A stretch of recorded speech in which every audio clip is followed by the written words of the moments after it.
2 Samuel, chapitre 23. Voici les dernières paroles de David.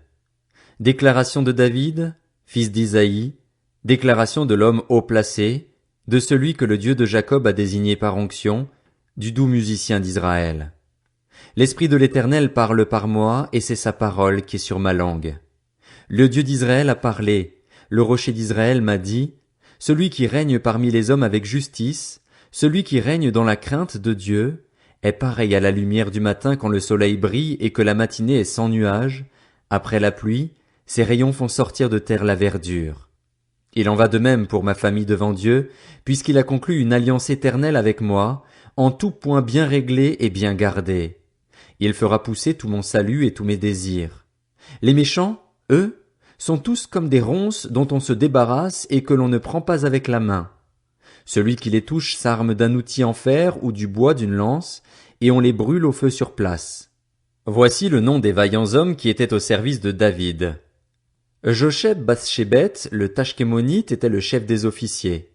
Il était aussi appelé Adino l'Eznite, et il fit 800 victimes en une seule fois. Après lui figurait Éléazar, fils de Dodo et petit-fils d'un Nakoshite.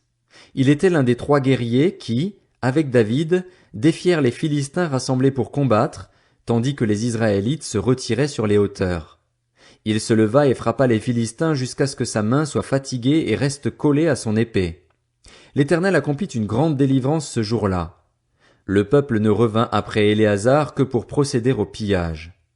Après lui venait Shamma, fils d'Agé, originaire d'Arar. Les Philistins s'étaient rassemblés à Léchi. Il y avait là une parcelle de terre remplie de lentilles et le peuple avait pris la fuite devant les Philistins. Shamma se posta au milieu du champ et le protégea. Il battit les Philistins et l'Éternel accomplit une grande délivrance.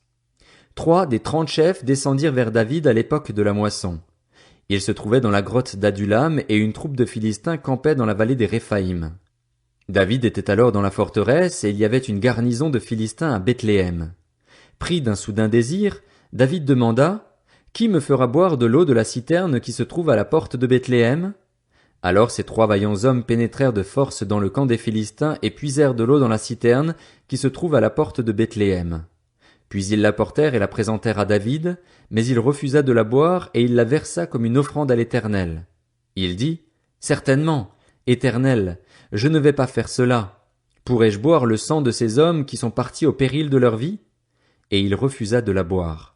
Voilà ce que firent ces 3 vaillants hommes.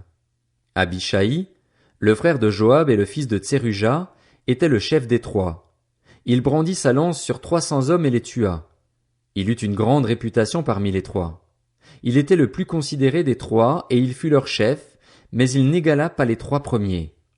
Benaja, le fils de Jéhojada, qui était un homme vaillant de Capstil, fut célèbre par ses exploits. C'est lui qui frappa les 2 héros de Moab. Il descendit au milieu d'une citerne et il y frappa un lion un jour de neige. Il frappa un Égyptien de belle allure qui tenait une lance à la main. Il descendit contre l'Égyptien avec un bâton, arracha la lance de sa main et s'en servit pour le tuer.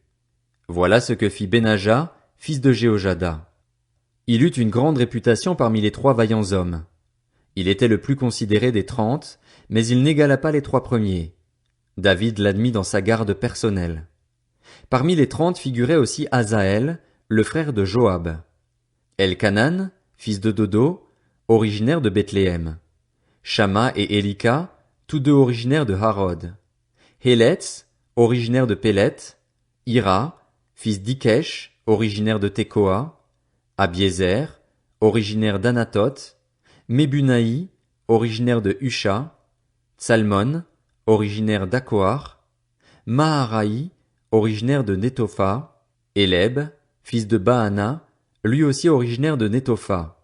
Itaï, fils de Ribaï, originaire de Gibéa, la ville des Benjaminites. Benaja, originaire de Pirathon. Idaï, originaire de Nakale-Gaash. Abi-Albon, originaire d'Araba. Azmavet, originaire de Barkoum. Eliashba, originaire de Shaalbon. Bénéjachen, Jonathan, Shamma, originaire d'Arar, Akiam, fils de Charar, originaire d'Arar, Éliphélet, fils d'Akashbaï, qui descendait d'un Maacassien, Éliam, le fils d'Akitophel, originaire de Gilo, Etzraï, originaire de Carmel, Paaraï, originaire d'Arab, Jigéal, fils de Nathan, originaire de Tsoba, Bani, originaire de Gad, Tsélek l'ammonite, Naharaï, originaire de Béhéroth, qui était le porteur d'armes de Joab, le fils de Tseruja, Ira et Gareb, originaires de Jéter, Uri le Hittite. En tout, ils étaient 37. 2 Samuel, chapitre 24.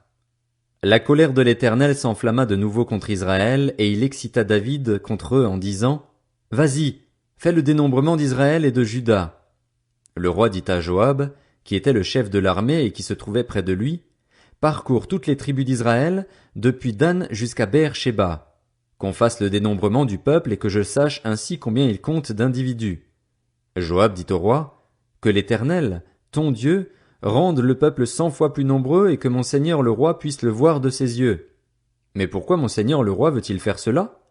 Le roi persista dans l'ordre qu'il donnait à Joab et au chef de l'armée, et ils quittèrent le roi pour procéder au dénombrement du peuple d'Israël. Ils passèrent le Jourdain et installèrent leur camp à Aroër, à droite de la ville qui se trouve au milieu de la vallée de Gad, et près de Jaézer. Ils se rendirent en Galaad et dans la région de Tartim-Otchi. Ils se rendirent à Dan-Jaan et dans les environs de Sidon. Ils se rendirent à la forteresse de Tyr et dans toutes les villes des Héviens et des Cananéens. Ils terminèrent par le sud de Juda, à Beër-Shéba. Ils parcoururent ainsi tout le pays et ils revinrent à Jérusalem au bout de 9 mois et 20 jours. Joab remit au roi le résultat du dénombrement du peuple. Il y avait en Israël 800 000 hommes vaillants aptes au combat et 500 000 en Juda. David sentit son cœur battre lorsqu'il eut ainsi fait le dénombrement du peuple, et il dit à l'Éternel, « J'ai commis un grand péché en agissant de cette manière. Maintenant, Éternel, veuille pardonner la faute de ton serviteur, car je me suis vraiment comporté de façon stupide. » Le lendemain, quand David se leva, la parole de l'Éternel avait ainsi été adressée au prophète Gad, qui était le voyant de David. « Va annoncer à David, voici ce que dit l'Éternel, je t'impose 3 fléaux. Choisis-en un, et c'est de lui que je te frapperai. » Gad alla trouver David et l'informa en disant, « Veux-tu cette année de famine dans ton pays, 3 mois de fuite devant tes ennemis lancés à ta poursuite, ou bien 3 jours de peste dans ton pays? Fais maintenant ton choix et vois ce que je dois répondre à celui qui m'envoie. » David répondit à Gad, « Je suis dans une grande angoisse. Il vaut mieux tomber entre les mains de l'Éternel, car ses compassions sont grandes. Je préfère ne pas tomber entre les mains des hommes. » L'Éternel envoya la peste en Israël, depuis ce matin-là jusqu'au moment fixé. De Dan à Beër-Shéba, 70 000 hommes moururent parmi le peuple. L'ange tendait la main contre Jérusalem pour y semer la dévastation lorsque l'Éternel éprouva des regrets face à ce malheur. Il dit à l'ange chargé de détruire le peuple, « Cela suffit, retire maintenant ta main. » L'ange de l'Éternel se trouvait alors près de l'aire de battage d'Aravna le Jébusien. En voyant l'ange qui frappait parmi le peuple, David dit à l'Éternel, « Regarde, c'est moi qui ai péché, c'est moi qui suis coupable. Mais ces brebis, qu'ont-elles fait? Porte donc la main contre moi et contre ma famille. » Ce jour-là, Gad vint trouver David et lui dit, « Monte à l'aire de battage d'Aravna le Jébusien et érige-y un autel en l'honneur de l'Éternel. » David monta donc à l'aire, suivant la parole de Gad, conformément à ce que l'Éternel avait ordonné. Aravna regarda en bas, et il vit le roi et ses serviteurs se diriger vers lui. Il sortit alors de l'aire et se prosterna devant le roi, le visage contre terre. Aravna demanda, « Pourquoi mon seigneur le roi vient-il me trouver, moi son serviteur ?» David répondit, « C'est pour t'acheter ton aire de battage afin d'y construire un autel en l'honneur de l'Éternel. Ainsi, le fléau qui frappe le peuple pourra être arrêté. » Aravna dit à David, « Que mon seigneur le roi prenne l'aire et qu'il y offre les sacrifices qu'il lui plaira. Vois, tu peux prendre les bœufs pour l'holocauste et les chars avec l'attelage pour te servir de bois. Je te donne le tout, roi. » Puis Aravna dit au roi, « Que l'Éternel, ton Dieu, t'accorde sa faveur. » Mais le roi dit à Aravna, « Non, je veux t'acheter cela à son juste prix. Je n'offrirai pas à l'Éternel, mon Dieu, des holocaustes qui ne me coûtent rien. » Et David acheta l'aire de battage et les bœufs pour 50 pièces d'argent. Il construisit là un autel en l'honneur de l'Éternel, et il y offrit des holocaustes et des sacrifices de communion. Alors l'Éternel se laissa fléchir en faveur du pays, et le fléau qui frappait Israël s'arrêta. Un roi, chapitre 1. Le roi David était vieux. Il était d'un âge avancé. On le couvrait d'habits, mais il ne parvenait pas à se réchauffer. Ses serviteurs lui dirent, que l'on cherche une jeune fille vierge pour toi, mon seigneur le roi. Qu'elle soit au service du roi, qu'elle le soigne et couche à ses côtés. Ainsi, mon seigneur le roi se réchauffera. On chercha dans tout le territoire d'Israël une fille jeune et belle, et l'on trouva Abishag, la Sunamite. On la conduisit auprès du roi. Cette jeune fille était très belle. Elle soigna le roi et le servit, mais le roi n'eut pas de relation sexuelle avec elle. Adonijah, le fils de Haggith, se laissa emporter par l'orgueil au point de dire « C'est moi qui serai roi ». Il se procura un char et des cavaliers, ainsi que 50 hommes qui couraient devant lui. Son père ne lui avait pas adressé un reproche de sa vie en lui disant « Pourquoi agis-tu de cette manière ?» De plus, Adonijah était très beau et il était né après Absalom. Il eut un entretien avec Joab, le fils de Tseruja, ainsi qu'avec le prêtre Abiatar, et ils embrassèrent son parti. En revanche, ni le prêtre Tsadok, ni Benaja, le fils de Jéhojada, ni le prophète Nathan, ni Shimei, ni Réi, ni les vaillants hommes de David ne se rallièrent à lui.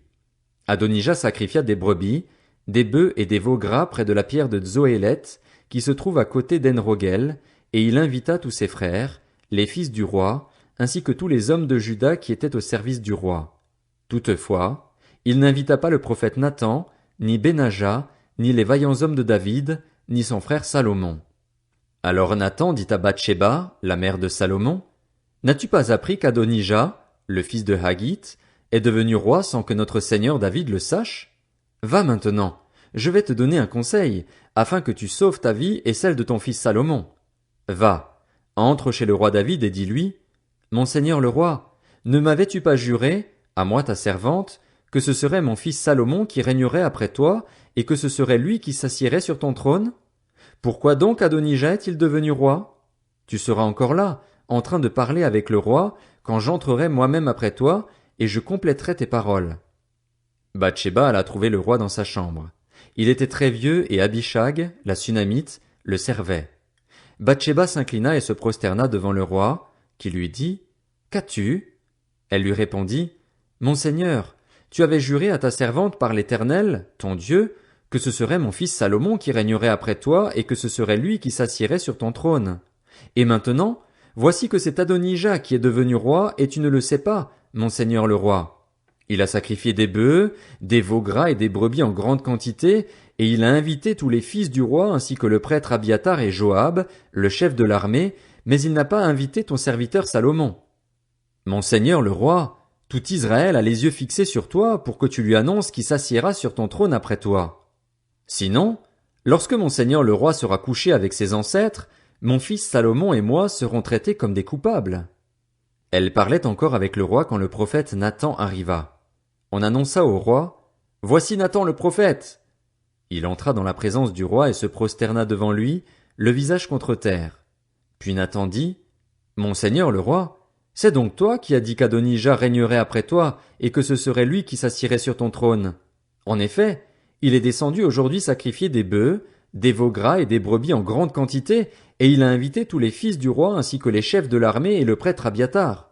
Les voici en train de manger et de boire en sa présence, et ils disent « Vive le roi Adonijah !» Mais il n'a invité ni moi, qui suis ton serviteur, ni le prêtre Tsadok, ni Benaja, le fils de Jéhojada, ni ton serviteur Salomon.